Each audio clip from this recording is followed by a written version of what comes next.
Hi, everybody. Welcome to the Safe Kids Worldwide Facebook Live. We're just launching now, so we're going to kind of hang out for a couple minutes, make sure that everybody has time to log in so they can enjoy the whole show, the whole kit and caboodle. See, I even have a timer here because I was told to chat for 2 minutes. So this is actually part of our series on child passenger safety information as part of CPS, which is Child Passenger Safety Week. We are delighted that you're joining us today. And regardless of whether you have no experience or have a ton of experience, we are certainly glad that you're here. So while we hang out, Iris, how you doing? I'm good. How are you? Good. It's pretty nice out. So I know you and I are both inside. We did yesterday have an outside Facebook Live and from Arizona, and her cell phone overheated. So everybody out there that's watching us on Facebook Live, we are indoors where it's cool and we will be good to go. Yes, I'm in Southern California, so it is cooling down now, but it was a bit hotter earlier in the few weeks. Yeah. Well, let's, if anybody's here and if you do have any comments or questions, now's a great time to drop a comment. We will be answering as many questions as we have. And we're also interested to see where you're from. So if you are watching us live, please go ahead, drop a comment and let us know what state you're in. So I'm going to represent Maryland. We have Iris representing California. We'll see who else we have here. Sounds good. I know we also have representation in Florida. So we are bi-coastal, north and south. So that's great. Oh, hi, April. Thanks for joining us today. So again, thank you for joining us. This is the Safe Kids Worldwide Facebook Live as part of National Child Passenger Safety Week. I want to go ahead and get started. We're so glad that you joined us. We've got people from North Carolina on the line, Florida, Delaware, Maine, Virginia. Shout out to California. So we're so glad that you joined us. So you ready to get started, Iris? Yes, ma'am. All right. So hi, everybody. I'm Carrie from Safe Kids Worldwide, and I want to welcome you to this Facebook Live. And I'm here with Iris, who's going to be our expert talking with us about forward-facing car seats. So Iris, why don't you tell us a little bit about yourself? Sure. Hello, everyone. My name is Iris Garcia. I am one of the technicians here at Children's Hospital Los Angeles with Safe Kids LA West. And I've been a technician for just over 4 years now. And yeah, I love what I do. I love working with kids and making sure they're safe, whether it's on any type of injury prevention topic or in the vehicle. Yeah, absolutely. And I want to say, as a fellow NPHer, woohoo! So if we do have any public health people in the audience, let us know. Let us know what school you went to or your favorite thing about being in public health. So you ready to jump in? Yes. Awesome. So we're going to talk about forward-facing seats today. Can you let us know a little bit about when a child should be in a forward-facing seat as opposed to rear-facing? Yes. So the seat that we'll be looking at today, it's a combination seat. It looks like this. Combination seats are forward-facing only. Forward-facing are for children that are over 2 years old. You always want to make sure you look at the labels and make sure you're within the weight limits. Children usually face forward 40 pounds up. So it really depends on your car seat, but 40 pounds and over 2 years old. Yeah, and we learned about on Facebook Live yesterday that kids should stay rear-facing for as long as possible. They should actually max out their rear-facing car seat. Yes. So you said that you have a combination seat. Why is it called a combination seat? It is called a combination seat because we have two different, the child can be either in a 5-point harness. Okay. And with this seat, it goes up to 65 pounds, and you have the labels on the side that will tell you the weight limits and the height limits. Great. And then once the child reaches the maximum weight of the harness, which is at 65 pounds, you can remove the harness and use the seat as a booster only. And then it goes up to 110 pounds. Great. And if you guys out there in Facebook land want to learn more about booster seats, you can meet us tomorrow. Same bat time, same bat channel. So I know that all car seats are installed differently. Can you show us what a sample installation looks like? Sure. So with this seat, because it is still the transition from the rear facing into the forward facing, it also has a latch system. What does latch stand for? Latch stands for, I'm going to Lower anchors and tethers for children. I know sometimes you get a brain freeze when you're live. I know it's no problem. I'm here for you. I'm sorry. So they have a choice. You're saying they have a choice of using the lower anchor or the seatbelt to install the seat? Yes, you can use either or. Just remember that with the lower anchor, the tether system, the latch system, it does have a weight limit. So usually it also goes up to 40 pounds, maybe 50 pounds. Always want to refer back to your manual to make sure what those limits are.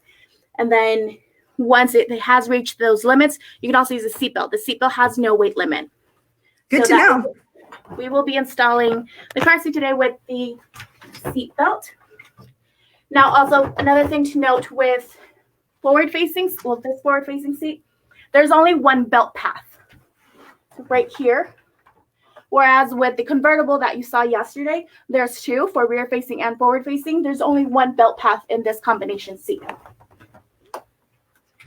And actually, while you're installing that, apparently I was just updated by Stephanie. If you're interested in our Facebook Live tomorrow on booster seats, it is not the same time. It is a little bit earlier. It's 11:30 Eastern time in English, in Spanish. And then we have it again at 12:30 in English. So it's a little bit earlier in the day. So plan now. We'd love to see you. Okay, so I put in the seatbelt through the belt path. I'm going to take that excess out. Now I'm going to feed it up top here. I'm going to move my simulator a little forward. So when you are installing your car seat, you always want to make sure that you lock your vehicle seat belt to make sure your seat stays in place. You want to pull the seat belt all the way out until you hear it click, and then it'll recede back. And you can hear now, that. Iris, does every vehicle have that seatbelt system that locks like that? Newer vehicles do. If you do have an older vehicle, then you would have to use a locking plate, which are available. Usually comes with your seat. If not, you can reach out to the manufacturer. But yeah, usually they do have newer vehicles do have it. Yeah, that's great. So they should test to see if they have a lockability. If not, they should just check their vehicle owner's manual. It will tell them how they would secure a seat. Yes. Perfect. All right. So I see you've run the seatbelt through the belt path on the car seat. You've tightened it. You've locked it and tightened it. So buckle, lock, tighten. Is that it? Now, we also, for the forward-facing seats, we also have a top tether. It is strap on the back. It's right here. So we tighten. You want to, again, refer to your vehicle's manual. There are different areas where that top tether, where you can fasten the top tether. Whether if you have a sedan, it could be right through the headrest. If you have a truck, it'll be right under the seat, or a van, it could be on top of the roof as well. So you want to make sure that you are using the correct latch here. So Iris, it sounds like having the vehicle owner's manual is really critical to know where you're going to attach that top tether from a forward-facing car seat. Yes. Yeah. All right. Okay. Okay. People out there in Facebook land, get your vehicle owner manuals ready to go with your car seat manual. Yes. And both will have, you'll be able to compare, because also like with the latch system, your seat may have a certain weight limit, but then your car is the one that has the anchors may have a different weight limit. So you always want to compare and make sure that you're still within the parameters of those limits. That sounds good. I'm going to tighten my top tether by pulling on that excess strap. Once it's tight there, and it's tight here, you want to make sure that it does not move more than 1 inch from side to side or forward to back. So the way I'm going to see if it's tight enough is I'm going to pull right where that belt path is. So you don't want to move from the front. This side is not where the seatbelt is. It's over here. So I'm going to pull that here. If it doesn't move more than 1 inch, you're good to go. Oh, great. So that's the inch test. So you've routed your seatbelt through, you've locked it and tightened it, and you've attached your tether. So that's actually my favorite acronym, BLTT, buckle, lock, tighten, tether. I crack myself up. I don't know. Sometimes you just got to go with it. So, we've made sure that we've attached our top tether, and I see a comment. Yes, it should always be to an approved tether anchor and not a cargo anchor. So you don't want to You don't want to make it up. You want to check your vehicle owner's manual. So now we've got a snugly installed seat. What's next? How do we put our kid in the seat? What are we looking for in terms of safe harnessing? Yes. So there are also different slots for your harness. So you want to make sure now that your child is forward facing, these harness has to be at the shoulder or above. So I'm going to fit my child, and also just like the rear facing, there is that button here so you can loosen and tighten. So you push to loosen, and then the strap you pull to tighten. Okay, that seems easy enough. Okay, so I'm going to loosen it all the way out so I can put my child in here. And I'm going to put the straps over her. So while you're doing that, yesterday we learned that rear-facing seats, those harness straps have to be at or just below the shoulders. So for forward-facing, it's different. It's at or just above. Correct. That's really interesting that parents will need to know they have to make that change. Yes, we want to give that room for the child since they are growing as well. And the way that they move when the vehicle comes to a stop or when you're braking, their body moves differently. When they're rear-facing, they're going back. So we want that harness to hold them down. And when because they're being cradled in the back of the car seat. Yes. Great. And when they are forward-facing, it's like an adult. So we want that room to hold them back forward.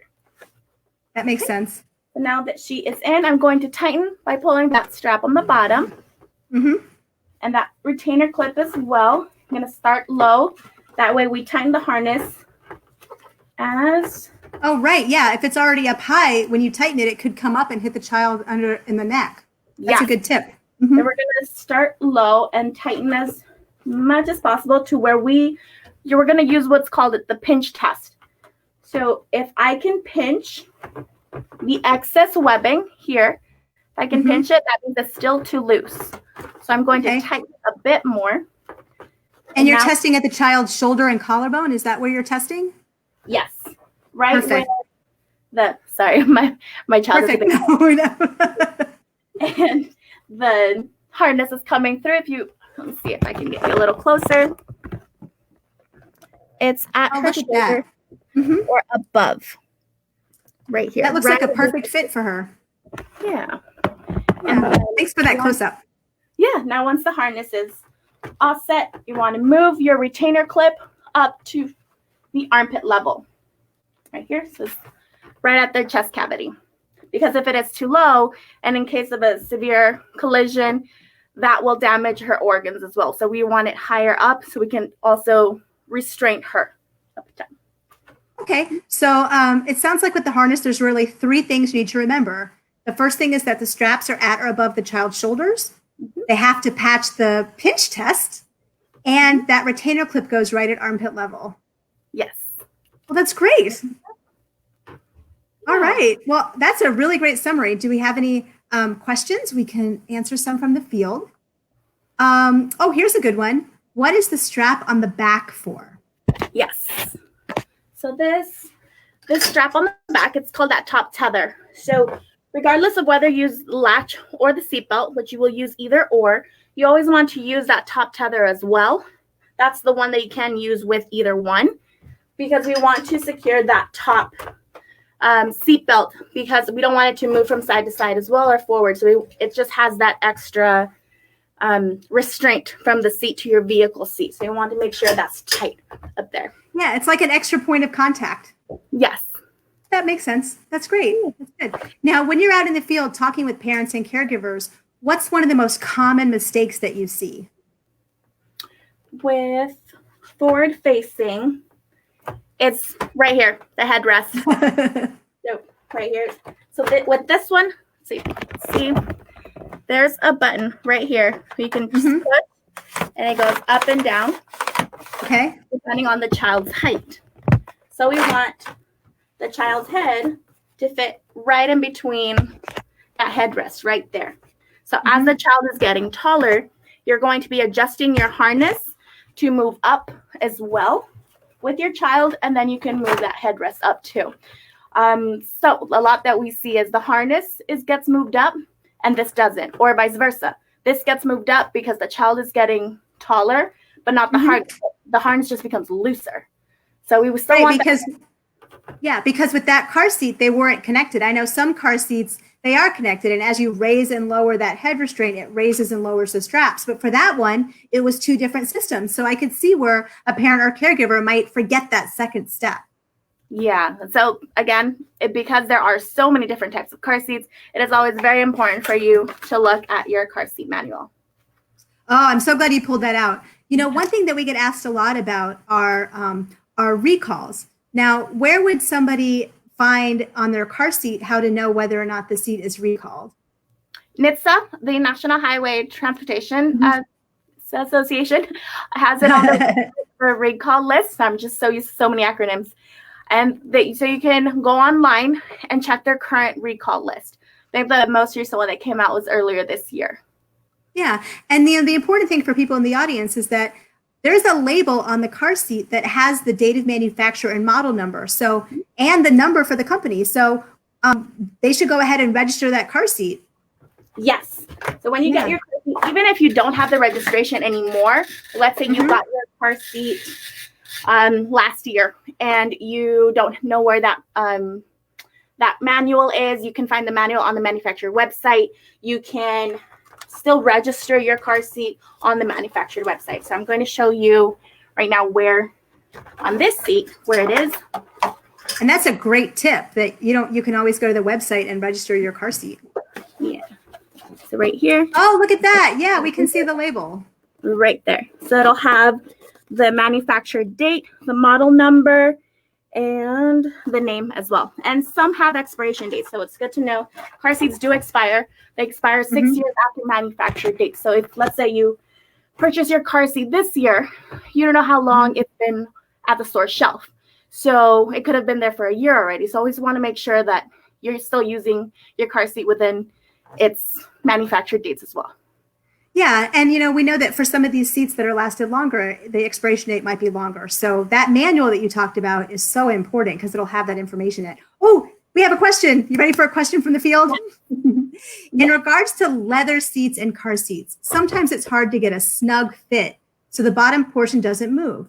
What can you do to get a seat snug with just 1 inch of movement? So I think they're looking for expert tips here. Okay. Hi, Patty. Great question. So we would suggest because those leather seats does have that, it's very slippery. So we could use a very, very fine anti-slip like shelf liner that you would use in the kitchen. So you could put that under the seat belt. Again, we want it to be thin enough because we don't want it to affect the seat belt as well. We want the seat still be restrained onto your vehicle seat. So a very fine shelf liner that should help the grip.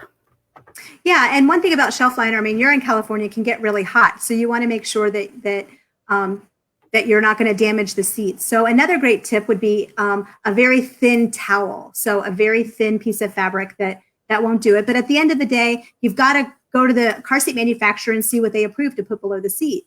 And if you're not getting a snug fit because you have a leather seat, then maybe make an appointment to see a car seat technician. They can help you get a nice snug fit so it passes that inch test. And you can find out more at safekids.org. I just had to do that plug. No, it's great. So we've talked a lot about car seats. We've talked about installing, and you've got that 1 inch that you've got to pass that inch test. And with forward-facing seats, we've talked about how important a tether is. We've talked about correct harnessing fit, and we've talked a little bit about recalls and expiration dates. Is there anything else that you'd like to share with people for tips on forward-facing car seat use or selection? Let's see.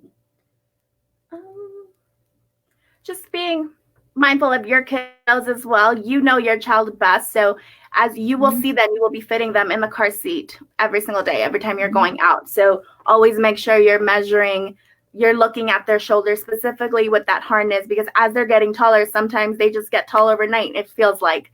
And so you want to make sure that the harness is being adjusted with your child as they're growing. That way we protect them.